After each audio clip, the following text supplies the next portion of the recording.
Hello, everyone. This is Keith Stone with the Center for Hellenic Studies, and we're here for another HeroesX office hours for hours 22 and 23.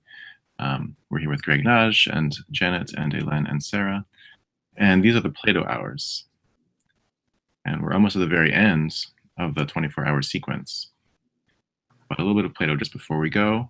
Here are the two questions. Do you think that Plato's Socrates, as staged in the Apology, believes that there is an afterlife? And do you think that Plato's Phaedo stages Socrates while he is still alive as a future cult hero?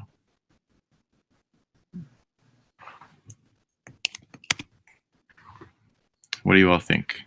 Especially the three of you who have spent a little more time in the forums. I noticed one comment. If you believe in God, okay, do you have to believe in afterlife? Do they both go together? So, you know, that's so not a problem in 5th century Athens, and now let's spill over to 4th century Athens, since Socrates was executed in 399 BCE. Could I just say that the state, quote unquote, believes in gods, but the state doesn't talk about afterlife, or at least there's no, shall we say, state teaching about that, but there's certainly a cultivation of worship of gods. For somebody like Plato, and even for Plato's Socrates, there is all sorts of referencing of belief systems, or should I say views that do accept afterlife, but many of those details have to do with elite traditions that would be roughly described as Orphic. I'm hesitating in what I say because it's so difficult to talk about Orphic traditions and Orphism. But one thing's for sure, that the Athenian state does not embrace Orphism at the time of Socrates' death. And yet Plato's Socrates keeps referring to Orphic traditions, and it's those traditions that are most explicit about some form of life after death. Yes. So I didn't answer that directly because the participant, the way you beautifully paraphrase the concern of the participant, is sort of thinking about things in a universal way. If you have a belief system that has divinity in it, shouldn't you already be accepting afterlife? But to me, that model is too general, frankly. And there's even the problem that in the time of Plato, there wasn't even exactly the kind of term that we use when we say believe in, which of course is something that is very much part of Christianity, but believing in is not exactly the way people would talk about accepting the existence of gods. The way you'd say it is nomizo, I think, or I accept the thinking patterns of my ancestors, and then you'd put gods in the direct object. So people did talk about accepting a belief system involving gods, but not a belief system involving immortality. Another poster said, Yes. Socrates doesn't have to believe in an afterlife. He just has to believe that other people believe. Well, that's clever. Yes, that's certainly valid, because he leaves all sorts of wiggle room, all sorts of doors open.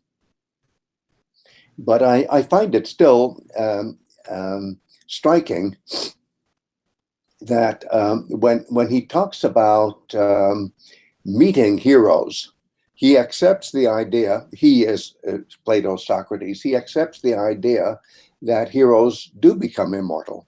He seems to. In other words, if he gets to talk to them, then the reason he can get to talk to them is that they are somehow immortalized after death. Look, the problem is that no matter what your worldview or view of the cosmos is, you can't prove among the living that there is life after death. What you can take for an absolute certainty is everybody dies. So the certainty is death. What happens after death is very diffuse. Every valley, I'm speaking fancifully, every valley will have its own scenario for what can happen to me and what has happened to my ancestors after they died. So presumably what will happen to me is what happened to the ancestors, and there are scenarios for life after death, but only on a local basis, localized basis. And so when it comes to what the state will say or what Homeric poetry will say, well, the certainty is death. That's it. One of the participants is pointing out that the description is so vivid. Yes. And so might we infer from that he did have some sort of belief, if you like, that to imagine it in such vivid terms?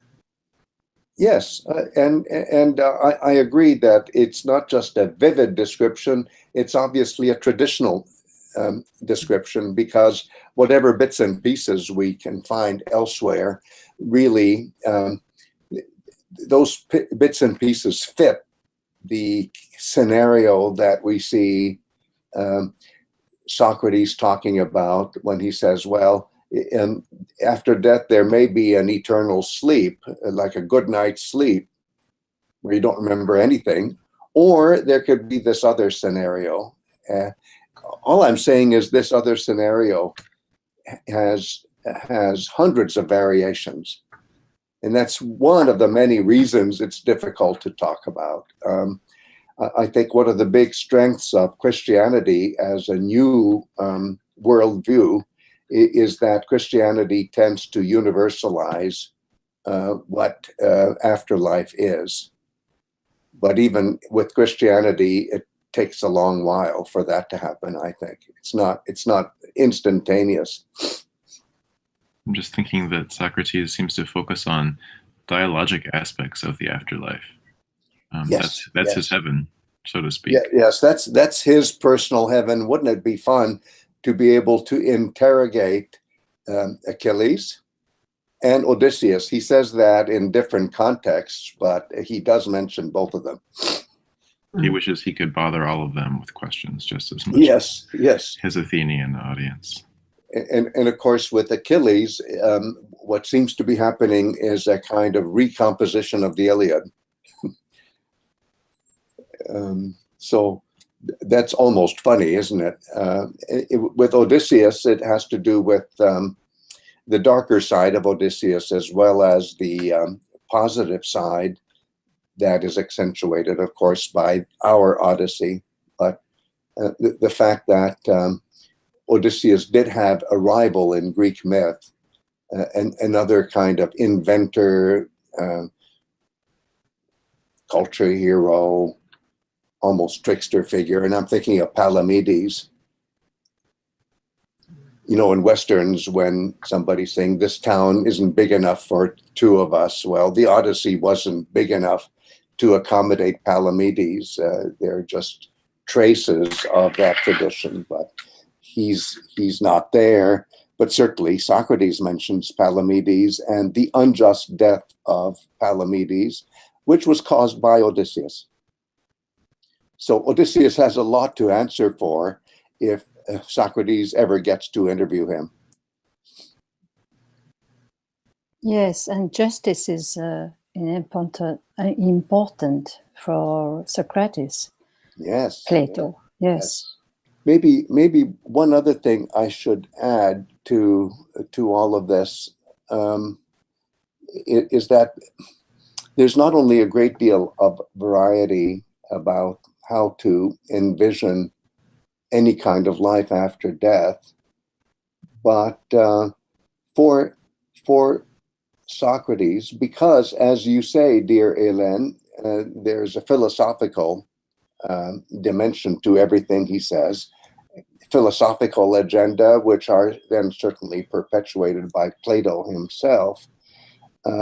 Because we have all that agenda, there's even less of an opportunity to explore, well, what are belief systems about people who die, what happens to them.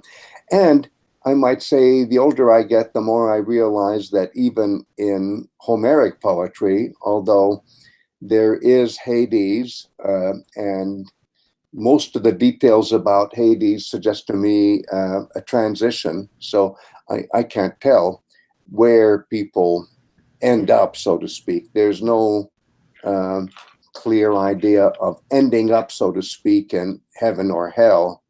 I am using anachronistic terms as if there were permanent places like that. I see all of that. I see that Hades is transitional, but what fascinates me more and more is how some of the details about individual afterlives, especially for Achilles, do mention or do refer to otherworldly places that seem to be beyond the transitional aspects of Hades. And I'm thinking especially of the meadow of Asphodel, which is, of course, mentioned not only in Odyssey 11, but also Odyssey 24. Achilles seems to be associated with that meadow, and that meadow seems to be a place beyond the Hades that is so dark and disorienting and transitional. So when he's talking about afterlife, it's over there and over here, and explaining in detail over there how he's going to do. Is he more interested in an afterlife over here, though? Yes. Oh, you mean a kind of afterlife that you can relate to on the basis of the nature that you see around you? Well, here's where the opposition of nature versus culture may be good to think with. And when I say culture, I mean things that are artificial. And for the ancients, artificial is very good because artificial has a lasting power that natural does not have. So, for example, the realm of the gods is artificial and therefore immortal. So when I say artificial, that's good from the ancient Greek point of view. And if you then think of the hero as he or she is worshipped in hero cult, there are artificial aspects already there, like maybe material markers that withstand the natural erosion of nature, the more or less natural erosion of nature. And maybe I can put it another way. When you think of the hero in his or her tomb, that is a way of imagining a personal heaven, if I can call it heaven, a personal afterlife. How about a personal paradise? Or even better, how about a personal white island or island of the blessed, or some other such enclosure that is exempt from the naturalness of death? Then in a sense, you can talk simultaneously about the hero in an afterlife and right here, as he or she is bodily incorporated with Mother Earth, because the hero is there, the body is there, yet somehow the identity is in this other world that is artificial and forever. So yeah, you can imagine afterlife, even in terms of the current life. And in fact, isn't that the Victorian model of cemeteries? Like, I'm thinking of Mount Auburn Cemetery, as distinct from the earlier Puritan era graveyard, which is very much simply an acceptance of death. But when you think of Victorian era gardens, which are also cemeteries, there is such an emphasis on visible markers that make you think of afterlife in terms of nature, even though, of course, immortality would be negating a fundamental aspect of nature, which is death. So you can do that. I'm thinking also of such thoughts as people expressed when Princess Diana died, and then when her body is buried, what do journalists say? Not that the body is in this beautiful island in the middle of a lake. They say she is there. And so even the discourse becomes almost immortalizing. But I think all of this can be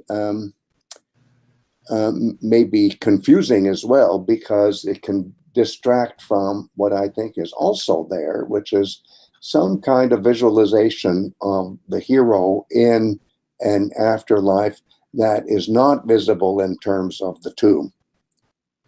And that must be at the edges of the universe. And so a concept like the islands of the blessed can either be localized at your local cemetery, so to speak, or imagined as at the edges of the world, the cosmos as we know it. And it can be simultaneous. This might be a good moment to transition to hour 23. Yes. And here, could I just say that when Ancient Greek Hero in 24 Hours was published, I had not yet fully thought through the facts that do survive here and there, the facts that show that Socrates did have a hero cult in the context of Plato's Academy. And in fact, in the locale of Plato's Academy, a real hero cult with a real tomb and a spring next to the tomb and all of that. Not only that, Plato himself had a hero cult. And that makes me feel just a little bit different about the Phaedo of Plato, because in Neoplatonic evidence, we do seem to have references to a kind of reenactment of even the Phaedo itself as a text, or maybe parts of the Phaedo on the occasion of Socrates' birthday, which also happens to be his death day. Now, whether he really was born and died on the same day, that's what the Academy of Plato certainly accepted as historical truth, that his death date did happen to be his birthday. So that meant that reenacting at least the message of the Phaedo on Socrates' birthday makes a lot of sense, even in terms of hero cult. I think in previous years, I would say, well, it doesn't matter whether Socrates had a hero cult. Now I'm ready to say, well, for Plato's Academy, it did matter. One of our participants has been thinking about some of the way you've been talking about what constitutes a hero who would have cult, and has been picking up on some of the points, like the seasonality, the purification, they're not polluted anymore, and things like that. And so there are some of the language that's been associated with what constitutes the right time for a cult hero being applied here.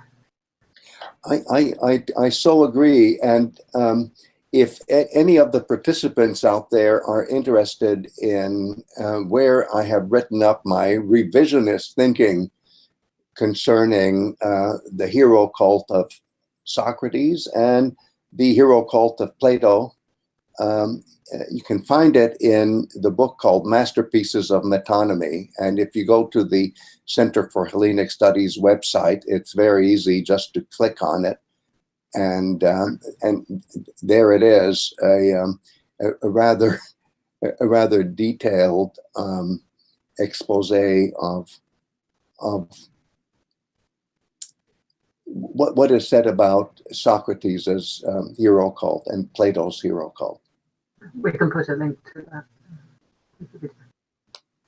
I'm thinking of the 3 characteristics of a cult hero, Greg, that you have in hour 11, and I'm wondering if we can spot those anywhere in the Phaedo. Well, in terms of Plato, casting Socrates as a cult hero. I would say when it comes to how he or she is extreme, the praise that is heaped on Socrates at the very end of the Phaedo, oh, he was the best human ever. Practically, that's what is said. It would fit category 1, maybe. Mm-hmm. Is he out of sync? He's out of sync with his community, the Athenians seem to think. Yes, yes, he definitely is. And he may say the time has come, the hora has come, but it doesn't come until after the ship comes back. And so there are synchronization problems there. And then I'm not doing it in the order in which I would ordinarily do it for Achilles or Heracles. But then the detail about antagonism with a god who is most like the hero, well, in this case, it would be Apollo. And it's so strange that he is going to, well, he says he did do it. He composed a Homeric hymn to Apollo, but he also turns Aesop into poetry. Well, if he does that, the charter myth of the Aesop figure is antagonism with Apollo. So I see all 3 aspects, being out of sync, being extreme, and having a stylized antagonism with the god of intelligence. Mm-hmm. I mean, even the fact that the big Platonic revolution is to call musicae the art of the muses, which should be controlled by Apollo, as the art of philosophy is already, shall we say, putting a dent into how the divinity of Apollo should be figured. You don't think of Apollo as the god of philosophy. Yeah, and the setting is different because we're not talking about an epic hero. Yeah, yeah. So I can see it. I can see it.